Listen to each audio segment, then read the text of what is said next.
Imagine a world where strength is not just a physical trait but the very essence of existence. A world where compassion, humility, and forgiveness are not virtues but chains that hold us back from true greatness. This was the radical perspective of Friedrich Nietzsche, a philosopher so daring and provocative that he challenged everything we believe about morality, human nature, and power. But why did Nietzsche harbor such contempt for weakness? And more importantly, can his ideas reshape the way we see ourselves and the world around us?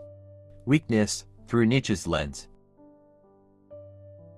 For Nietzsche, weakness was not merely about physical frailty or temporary struggles. He saw it on a much deeper level as a mindset, a surrender to mediocrity, and a refusal to take responsibility for one's life. He believed that most people choose weakness because it is easier than striving for greatness. They conform, follow societal norms, and relinquish their potential to become their strongest selves. And to Nietzsche, this was humanity's greatest tragedy. But why was he so harsh about it? To understand, we must explore a core concept in his philosophy: slave morality.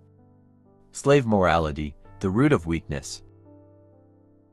Nietzsche argued that society, especially organized religion, has conditioned people to embrace values like humility, meekness, and self-sacrifice, not because these qualities are inherently good, but because they serve the interests of the weak. He called this resentment, a psychological state in which the powerless create moral systems that vilify strength and glorify submission. Instead of striving to overcome their limitations, they redefine their weakness as a virtue. Now, think about this in today's world. We often celebrate victimhood over triumph, shame ambition as arrogance, and criticize those who rise above the crowd. Nietzsche saw this as a dangerous mindset that suffocates human potential.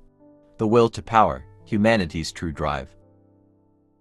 Nietzsche did not believe that human beings are meant to seek happiness or avoid suffering. Instead, he emphasized a concept called the will to power, an intrinsic drive to grow, to push boundaries, and to create new values. This will to power is not about controlling others. It's about self-overcoming. The strong do not shy away from hardship. They embrace chaos, face challenges, and transform adversity into opportunities for growth. And how do we embody this mindset?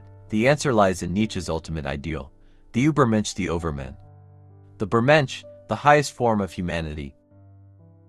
The Übermensch is not a supernatural being or an invincible entity. It is the ultimate human, one who creates their own values, lives authentically, and refuses to be shackled by societal norms. But why is this ideal so rare? Nietzsche believed that society does not want us to become the Übermensch. From schools to workplaces, from politics to pop culture, we are conditioned to choose safety over struggle, obedience over self-discovery, and conformity over individuality. But Nietzsche urged us to rebel against this conditioning, breaking free from herd mentality. Nietzsche warned against herd mentality, a state where people abandon their individuality to seek comfort in the majority. In today's world, this is more evident than ever, especially through social media, where conformity is rewarded and independent thinking is often punished. So, how do we break free from this? Nietzsche offered 3 fundamental principles. 1. Embrace solitude. Great individuals often feel lonely because they refuse to follow the herd. Instead of fearing isolation, use it as an opportunity to understand yourself. 2. Cultivate resilience. Nietzsche believed that suffering should not be avoided, but embraced as a test of strength. What does not kill me makes me stronger. 3. Take full responsibility. Stop blaming circumstances or society. You are the sole architect of your life. Confronting the abyss, Nietzsche's ultimate truth.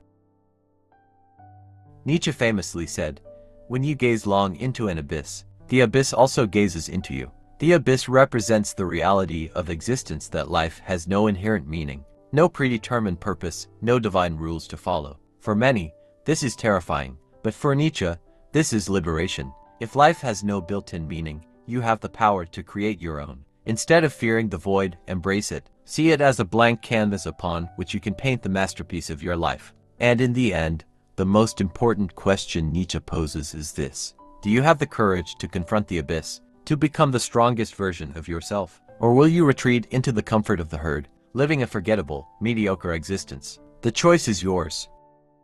Thank you for watching, and see you in the next video.